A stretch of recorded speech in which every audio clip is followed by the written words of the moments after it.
Good morning বন্ধুরা, সবাই কেমন আছো? আশা করি সবাই ভালো আছো, আর আমিও খুব ভালো আছি। তো দেখো, এখন বাজে হলো 8:30টার মতো। আমি উঠেছি 8টার দিকে, উঠে ফ্রেশ হয়ে দোকানে চলে এসেছি। এসে দোকান খোলা হয়ে গেছে, দোকান খুলে নিয়ে তারপরে ভাত বসিয়ে আসলাম। ভাত বসিয়ে এসে এই যে এখন চায়ের কাপ নিয়ে ব্লগটি স্টার্ট করলাম। চা আছে, বিস্কুট খেলাম দুটো, আর এই যে চা খাচ্ছি। ঠিক আছে, তো চলো বন্ধুরা, এখান থেকে ব্লগটি স্টার্ট করলাম। তোমরা সাথে থাকো, দেখতে থাকো। আশা করি আজকের ব্লগটি তোমাদের খুব ভালো লাগবে। তো চলো এবার পরে আসি। তো দেখো বন্ধুরা, তারপরে দোকান তো খুলে নিয়েছি, তোমরা দেখলে, তোমাদেরকে বললাম। তো তারপরে চা খাওয়াও হয়ে গেছিল, তো বললাম, তো চা খেয়ে নিয়ে তারপরে তোমার এই যে রান্না করতে চলে এসেছি। তো তোমাদেরকে তো বললাম ওইদিকে ভাত বসিয়ে দিয়েছি, তো ভাতটা দেখো ওইদিকে হচ্ছে, আর এইদিকে আমি দিদিকে বললাম বাঁধাকপিটা কেটে দিতে। বাঁধাকপিটা ছিল অনেক দিনই, মানে 2-4 দিন হয়েছে ছিল। তো এবার না করলে নষ্ট হয়ে যাবে, প্রায় শুকিয়ে এসছে, তার জন্য বললাম যে দিদিকে কেটে দিতে। তো বাঁধাকপি আর আলু কেটে দিল। তো বাঁধাকপিটা তরকারি করব ওর জন্যে। তো এই যে এখানে আমি তোমার বাঁধাকপিটা নুন দিয়ে জল দিয়ে সিদ্ধ বসাতে দিলাম। আর এইদিকে ভাতটা দেখো আমার কিন্তু অনেকটাই, প্রায় 80% হয়ে এসছে। তো আরেকটু হয়ে গেলে, মানে আরেকটু হালকা নরম হলে আমি ভাতটা নামিয়ে নেব। ঠিক আছে, তো ভাতটা আগেই বসিয়ে গেছিলাম, চা খাওয়ার আগে আসলে রান্নাঘরে এসেছিলাম, তখনই ভাতটা বসিয়ে গেছিলাম। আসলে হতে যেহেতু অনেকটা টাইম লাগে, ওর জন্য একটু আগে বসালে সুবিধা হয়। তো দেখো এদিকে ভাতটা হয়ে গেছে, ভাতটা উপর দিয়ে দিয়েছি, দিয়ে এদিকে বাঁধাকপিটাও সেদ্ধ হয়ে গেছে। তারপরে আমি এখন বাঁধাকপিটাকেও নামিয়ে নিয়েছি। নামিয়ে জল ঝরিয়ে নিলাম, নিয়ে তারপরে এখন তোমার এই যে এখানে মশলা দিয়ে দিয়েছি সব। ওই আদা রসুন পেস্ট ইউজ করেছি, আর আদা রসুন আর বাটিনি। তো তার জন্যেতে আদা রসুন একটা পেস্ট প্যাকেট নিয়ে আসলাম, ওটাই দিলাম। আর তোমার লঙ্কা গুঁড়ো, ধনে গুঁড়ো, জিরে গুঁড়ো, তারপরে তোমার ওই একটা টমেটো সস দিয়েছি। টমেটো যেহেতু নেই, ওর জন্য ওই টমেটোর যে কিষান সসগুলো হয় 2 টাকার পাতা, ওগুলো একটা নিয়ে এসেছিলাম, ওটা দিয়েছি। আর নুন হলুদ, তো এগুলো দিয়ে এখন ভালো করে একটু নাড়িয়ে চাড়িয়ে নিচ্ছি। আর এই যে যেহেতু এটা কমপ্লিট হয়েই গেছে, এগুলি নামিয়েও দেবো, তার জন্যে তোমার এর মধ্যে আমি গরম মশলাটাও অ্যাড করে নিলাম। তো তারপরে দেখো এখানে নাড়িয়ে নিলাম পুরোপুরি, কিন্তু আমার বাঁধাকপিটা এখন কমপ্লিট হয়ে গেছে। তো আমি এখন এই যে বাঁধাকপিটা নামিয়ে নিচ্ছি।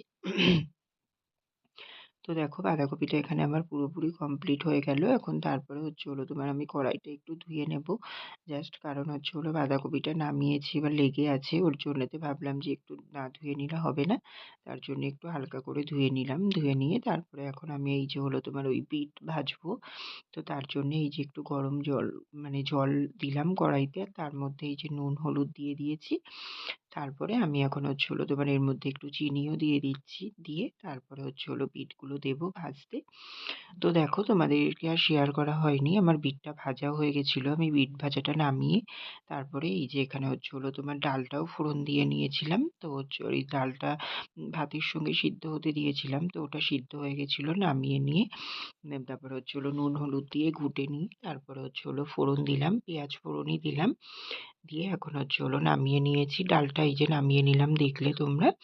তো তারপরে এখন এখানে করব, বাবা চিংড়ি মাছ এনেছিল, তো চিংড়ি মাছ দিয়ে ওই আলু দিয়ে ঝোল হবে। তার জন্যে তোমার এই যে এখানে দিদি চিংড়ি মাছগুলো কেটে ধুয়ে নুন হলুদ মাখিয়ে দিয়েছে, এই যে চিংড়ি মাছগুলো, তো এগুলোই এখন আমি ভেজে নেব। তো দেখো এখানে আমি কিন্তু চিংড়ি মাছগুলো ভাজার জন্যে তেলটা গরম করে নিয়েছি, নিয়ে তারপরে এখন এই যে চিংড়ি মাছগুলো তেলের মধ্যে দিয়ে দিচ্ছি। তো চিংড়ি মাছগুলো দু পিঠই ভালো করে ভেজে নেব, নিয়ে তুলে নিয়ে তারপরে মাছের ঝোলটা করে নেব। আর তোমাদের আজকে রান্নাগুলোর সব ফাইনাল লুক আমি শেয়ার করতে পারিনি, আসলে ওইদিকে ব্যস্ত ছিলাম, তো খেয়ালও করিনি। আর সে পরে মানে মনে করেছিলাম একটা ক্লিপ নেব, সেটাও আর নেওয়া হয়নি। তো দেখো কথা বলতে বলতে এখানে মাছগুলো আমার পুরোপুরি ভাজা হয়ে গেছে, হালকা হালকা করেই ভেজে নিয়েছি। আসলে চিংড়ি মাছ বেশি ভাজা হলে আবার শক্ত হয়ে যায়, ভালো লাগে না। তো তার জন্য একটু হালকা করেই ভেজে নিলাম, ভেজে নিয়ে তারপর ওই তেলের মধ্যেই তোমার ওই যে আদা রসুন পেঁয়াজ জিরে শুকনো লঙ্কা, এগুলো সবই আমি মিক্সিতে পেস্ট করে নিয়ে এসেছি। তো সেই পেস্টটাই এখন হচ্ছে হলো তোমার তেলের উপরে দিয়ে দিলাম। তারপরে এই যে একটু ধনে গুঁড়ো দিয়ে দিচ্ছি। আর এর মধ্যে হচ্ছে হলো দেখো নুন দেবো, হলুদ দেবো, মিষ্টি দেবো। দিয়ে তারপরে হচ্ছে হলো তোমার ওই যে আলুগুলো দিদি কেটে রেখেছে, ধুয়ে রেখেছে, তো ওগুলোই দিয়ে দেবো। দিয়ে হচ্ছে হলো ভালো করে নাড়িয়ে নেবো। নিয়ে তারপরে হচ্ছে হলো তোমার জল দেবো। দিয়ে আলুগুলো সিদ্ধ হতে দিতে হবে, যেহেতু একটু বেশি জলই দেবো। তো আলুগুলো সিদ্ধ হয়ে গেলে তারপরে মাছগুলো দিয়ে পরিমাণ মতন ঝোল রেখে নামিয়ে নেব। ঠিক আছে? তো এতে আর গরম মসলা টসলা কিছু অ্যাড করিনি। শুধু আদা, পেঁয়াজ, রসুন দিয়েই করেছিলাম। তো খুবই সুন্দর হয়েছিল তরকারিটা, একেবারে খারাপ হয়নি খেতে। ইচ্ছা করেই আর গরম মসলাটা দিলাম না, যেহেতু বাঁধাকপিতে দিয়েছি। ওর জন্য ভাবলাম যে আর মানে হচ্ছে হলো তোমার মাছের ঝোলে দিয়ে লাভ নেই। তো তার জন্যে আর দিলাম না। ঠিক আছে? তো দেখো এখানে জল দিয়ে দিলাম এখন। বন্ধুরা এখন বাজে হচ্ছে হলো 2টো মতো। তো আমি হচ্ছে হলো এই যে রেডি হয়ে নিলাম। দোকান বন্ধ করে এসেছি।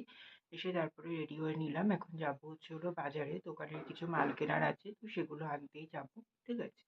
তো চলো বন্ধুরা যাওয়া যাক। আবার পরে দেখা করছি। ঠিক আছে? দেখো বন্ধুরা এখন বাজে হচ্ছে হলো তোমার কটা? আচ্ছা 3:14 মতো বাজে। তো এখন আমি বাজার থেকে বাড়ি আসলাম। তো হচ্ছে হলো তোমার এই এক্ষুনি আসলাম। তো বাড়ি এসে তারপরে এই যে দেখো আসার সময় একটু ফুল নিয়ে আসলাম। তো এখানে হচ্ছে তোমার ওই গাঁদা ফুলের মালা এনেছি একটা, আর একটা এই যে রজনীগন্ধার মালা এনেছি। তো এই দুটো আনলাম। রজনীগন্ধার মালাটা আজকে ওই যে তোমার ওই মালাতে ফটোতে দেবো। ওই যে বড় মার ফটোটা, ওই ফটোটা চেঞ্জ করে আজকে যেহেতু মঙ্গলবার আছে ওর জন্য দেবো, তার জন্য নিলাম রজনীগন্ধার মালাটা। আর হচ্ছে হলো তোমার ওই গাঁদা ফুলের মালাটা নিলাম। কালকে হচ্ছে হলো বুধবার আছে, গণেশ পুজো। তো তার জন্য নিলাম। ঠিক আছে? চলো বন্ধুরা এগুলো গুছিয়ে নেব, নিয়ে চান করব। চান করে তারপরে পুজো দেব, ঠাকুরের মালাটাও চেঞ্জ করব। ঠিক আছে? তো চলো আবার পরে আসছি। তো দেখো বন্ধুরা এখন বাজে হচ্ছে হলো 4টে মতো। তো হচ্ছে হলো তোমার আমি চান করলাম, চান করে ফ্রেশ হয়ে চেঞ্জ করে নিয়ে তারপরে হচ্ছে হলো তোমার পুজো দিয়েছি। পুজো দেওয়া হয়ে গেছে। তারপরে এই যে ঠাকুর বড় মার ফটোটাতে তোমাদেরকে বললাম যে মালা দেব। তো দেখো ওই মালাটা চেঞ্জ করে নিয়েছি, নিয়ে এই মালাটা দিয়েছি বড় মাকে।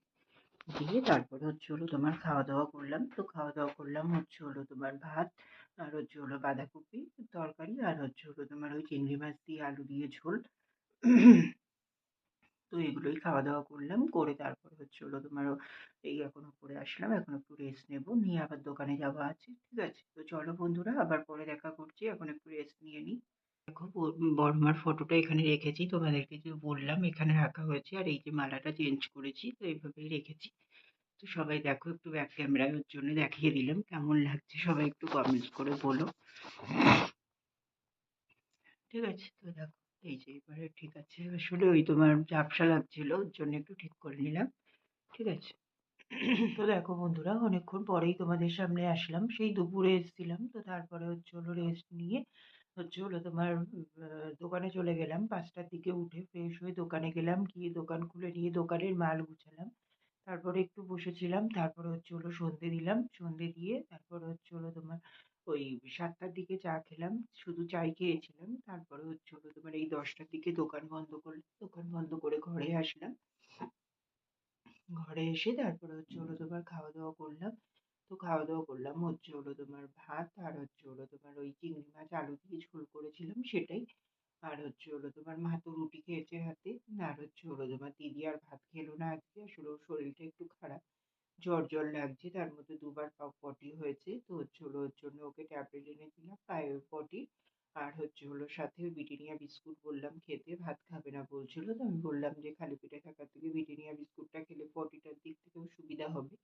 তার জন্য বললাম ব্রিটানিয়া বিস্কুটটা খেতে, খেয়ে জল খেয়ে ট্যাবলেটটা খেতে। তো এটাই খাবে ও। আর হচ্ছে হলো তোমার আমি এইগুলো খাওয়া দাওয়া করে এই যে জাস্ট ওপরে আসলাম। এই দেখো আবার সন্ধ্যে দিতে এসে ও উপরে এসে বিছানাও ঘুরে গেছে। দেখো আবার বিছানা করে রেখে গিয়েছে। তো ওর জন্য আমাকে আর বিছানাটা করতে হলো না। ওদিকে গাছগুলোতে জল দিয়ে আসলাম। আর সব কাজবাজি কমপ্লিট হয়ে গেছে। এবার শুয়ে পড়বো। ঠিক আছে? তো এরকম মানে রাত্রিরটা এই বেলাটা তাও অনেকটাই ফ্রি থাকি। কিন্তু ওই বেলাটা সকাল থেকে পুরো দুপুর অবধি মানে নাজেহাল হয়ে যেতে হয়। মানে এতটাই কাজের চাপ থাকে। আসলে সকালে দোকান খোলা, দোকানের দিকে একটা প্রেশার, তার মধ্যে রান্না করতে হয়। তো আজকে কত ভাগে রান্না হয়েছে দেখলে ওরকমই প্রতিদিনই হয় প্রায় কম বেশি করে। তো সেগুলো সব মানে কভার করতে তো অনেকটাই মানে হারিম হয়ে যায় একদম পুরো। তো ওই কিছুটা টাইম তারপরে গিয়ে আবার আস্তে আস্তে একটু মানে খালি হয়ে যায়। অতটাও মানে অসুবিধা হয় না। বাট ১ম টাইমটাই একটু অসুবিধা হয়ে যায়। তারপরে আস্তে, আস্তে ঠিক হয়ে যায়। তো কি আর করা যাবে বলো? মা তো এতদিন করে এসছে, আসলে পারছে না, বয়স হয়েছে বুঝতেই পারছো। তার মধ্যে শরীরটাও খারাপ। আর শীতটাও মোটে যাচ্ছে না, পুরো জাঁকিয়ে পড়েছে। তো সবাই আমরা এত ইয়ং তাই আমাদের শরীর খারাপ হয়ে যাচ্ছে। এই দেখো না আমারই আজকের থেকে আবার পুরো গলাটা ধরে গেছে সর্দিতে একদম পুরো। তো তার জন্যে মানে নিজেরও কষ্ট হচ্ছে। তো সেখানে তো একটা বয়স্ক মানুষদের তো আরো বেশি কষ্ট, তাই না বলো? তো কি আর করা যাবে? এভাবেই চলতে হবে, মানিয়ে নিতে হবে। আর তো কিছু করার নেই। ঠিক আছে? তো চলো বন্ধুরা, অনেক বকবক করে ফেললাম। আর বকবক করছি না। ভিডিওটাও এখানেই শেষ করছি। তোমরা সবাই খুব ভালো থেকো, সুস্থ থেকো। আর আমার ভিডিওটি যদি ভালো লেগে থাকে অবশ্যই লাইক, কমেন্ট অ্যান্ড শেয়ার করে দিও। সাবস্ক্রাইব করতে ভুলো না কিন্তু। তো চলো বন্ধুরা, টাটা, গুড নাইট।